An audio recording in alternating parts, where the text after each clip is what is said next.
2 table spoon പോലെ എണ്ണ ഒഴിച്ച് കൊടുക്കാം. കുറച്ച് കടുക് ഇടുന്നുണ്ട്, മുളക് കീറി ഇടുന്നുണ്ട്. ഞാനൊരു 2 കഷ്ണം ഇഞ്ചിയും 6 അല്ലി വെളുത്തുള്ളി ഉണ്ടായിരുന്നു കേട്ടോ. 1 ടീസ്പൂൺ ഉപ്പിട്ട് കൊടുക്കുന്നുണ്ട്. നല്ലപോലെ പച്ചമണമൊക്കെ ഒന്ന് മാറി വരട്ടെ.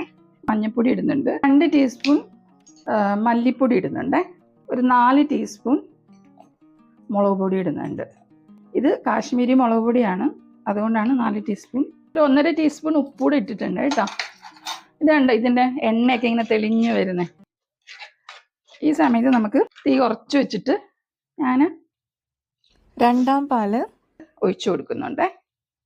തിളയ്ക്കണമെന്ന് നിർബന്ധമില്ല. മീൻ ഇതിലേക്ക് ഇട്ട് കൊടുക്കാം.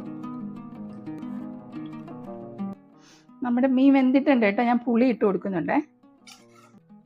നമ്മൾ 1ാം പാല് ഒഴിക്കുന്നുണ്ട് കേട്ടോ. വികാരമായ കറിവേപ്പില ഇട്ട് കൊടുക്കാം.